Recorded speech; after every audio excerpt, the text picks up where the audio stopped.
Hey guys, it's your girl Nella Miche and welcome back to my channel. As you can see by the title and the thumbnail, you already know what we're going to do in this video today. But before we go any further, make sure you smash that like button and hit that subscribe because I have a bunch of content that's about to flood the streets and you don't want to miss it. So today guys, I am going to be teaching you guys or showing you the way that I make my dog's food. I have a little Chihuahua Terrier. He is 6 years old. His name is Oreo. Come here, buddy. Come here. This is Oreo. He has a lot of health issues, a lot of allergies. He's allergic to chicken, duck, turkey. He just has a bunch of allergies, potatoes. He can't eat all kinds of things. So instead of just feeding him a bunch of dry food that has a bunch of chemicals in it, I just decided to stop making that because he was literally having an allergic reaction to everything. And we couldn't figure out why, but every time we changed his food, there was still a trace of something, a trace of potatoes, a trace of chicken, a trace of this, chicken liver.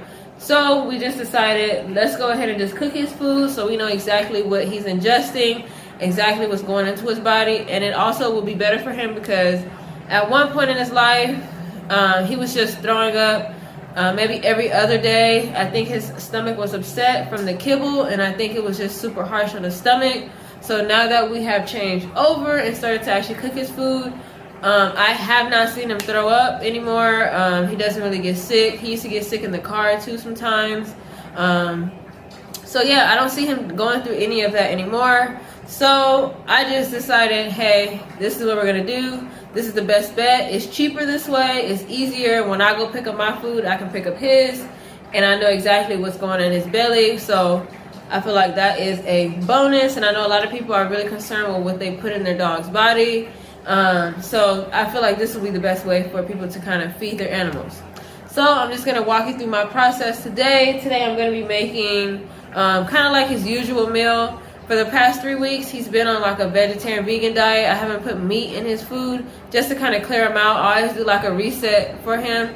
So maybe every other month, I'll do 2 to 3 weeks with no meat so that he can kind of just clear out his system. And him being such a small dog, I don't want to pack him full of like beef and turkey and things like that. And he's, you know, super heavy, super weighed down. So first things first, when I go shopping, what I like to base his food out of to kind of give him that juice is either beef unsalted or very low sodium. And usually when they put low sodium, it means that they added something else. And sometimes the lower sodium is actually more sodium than the regular version. So you have to be really careful. This one only has 150 milligrams of sodium per the whole container. And most of the other ones have like 800, 900, which is a lot for a dog.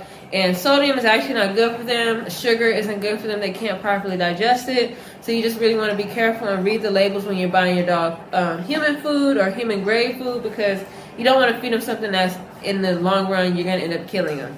So this one is a vegetable unsalted. I haven't given him this one for a long time. He's been really digging the beef.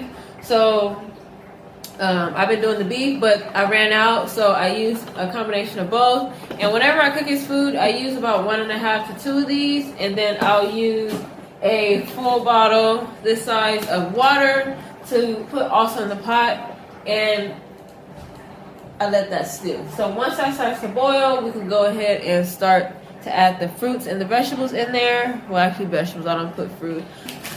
My dog loves carrots, so I put a bunch of carrots in there for him.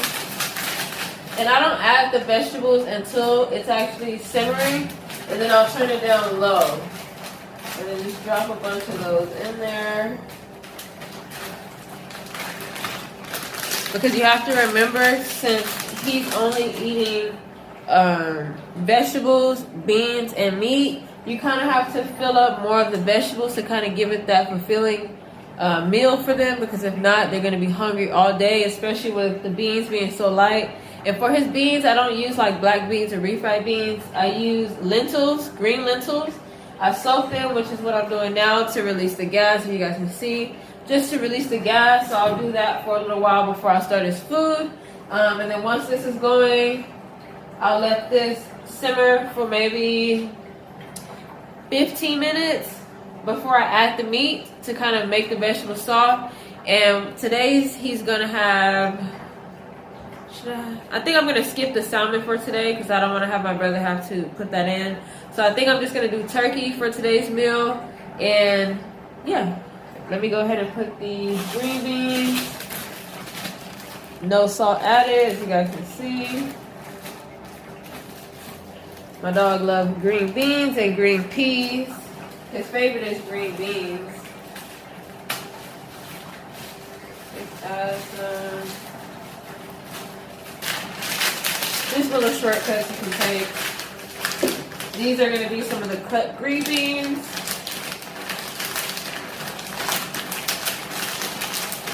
Now, sometimes I do buy him cut green beans, and sometimes I buy him the Italian or the French. So this week, we're going to do a few Brussels sprouts. I usually switch toggle between Brussels sprouts and cauliflower. Cauliflower is really good for them. It has a bunch of vitamins. But unfortunately, if you overfeed them with cauliflower, it can also harm them. So I just kind of like to do a nice balance of either Brussels sprouts or cauliflower. But I never do both at the same time, and I never do them consecutively. So this week is going to be Brussels sprouts. And I only put about 4 or 5, maybe 5 in there. Since he's smaller, at the end it'll be really soft. You guys will see. I just kind of like break them in there so he'll get a little bit of Brussels sprouts within every other bite. Okra, I like to put a few pieces of this. I don't put too much. I maybe put like 3 or 4 pieces just for him to get a little taste. Alright guys, so now we are back. We got the ground beef. It's already cut open, as you can see. I'm gonna put that, I don't even know why I'm stuttering, but I'm gonna go ahead and put that in there. What I usually do is just break off little like pieces like this, and then I just throw them in there. I just do a bunch of those.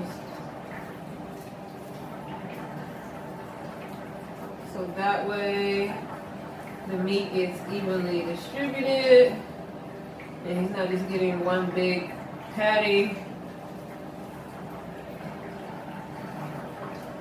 And I think he likes it like that. Sometimes I do take the time and roll it into little meatballs. He really does enjoy that. I don't know why, but he loves meatballs.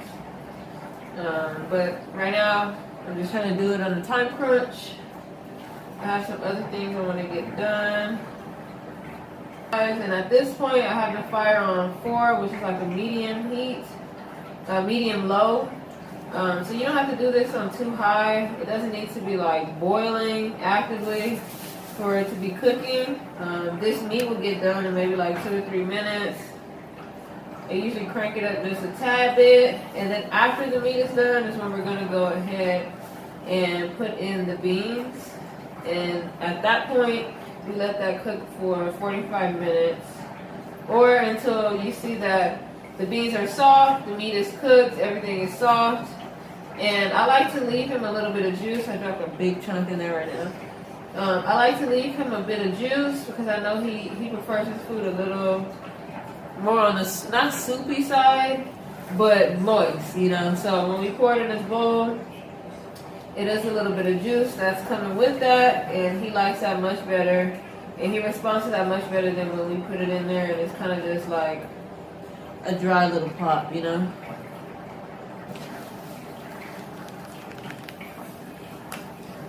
So I use about that much meat. You guys can see about that much. So like I said, not too much.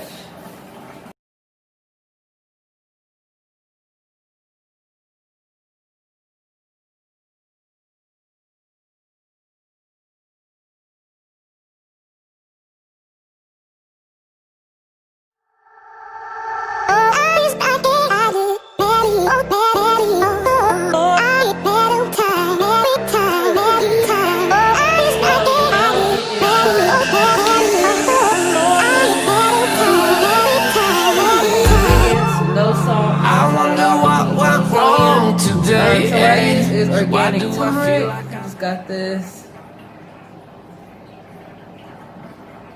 organic ground turmeric, straight from Trader Joe's.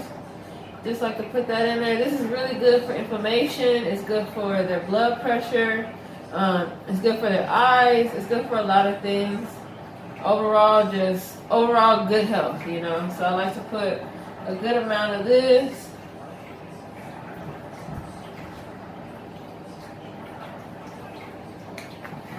So that's for the turmeric.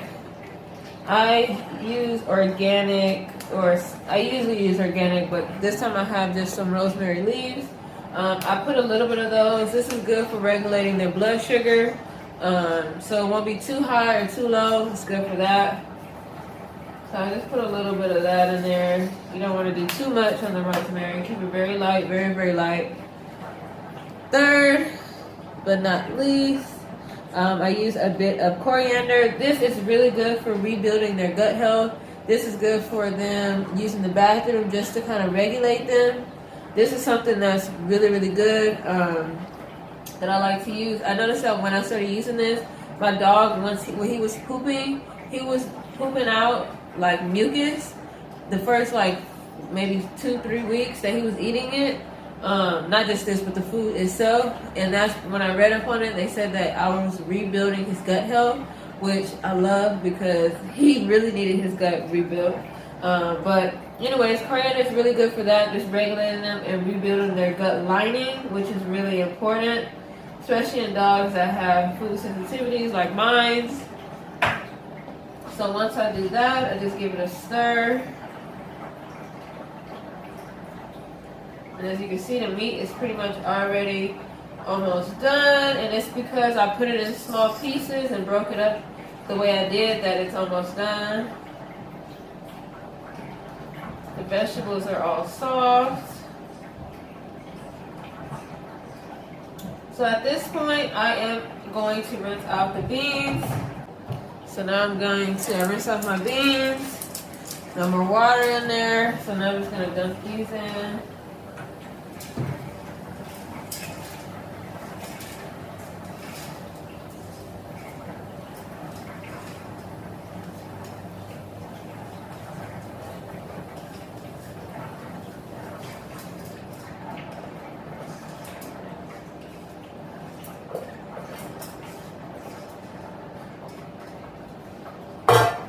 Now it did fill up, but this liquid is going to cook down to the bottom, so you guys should be all good.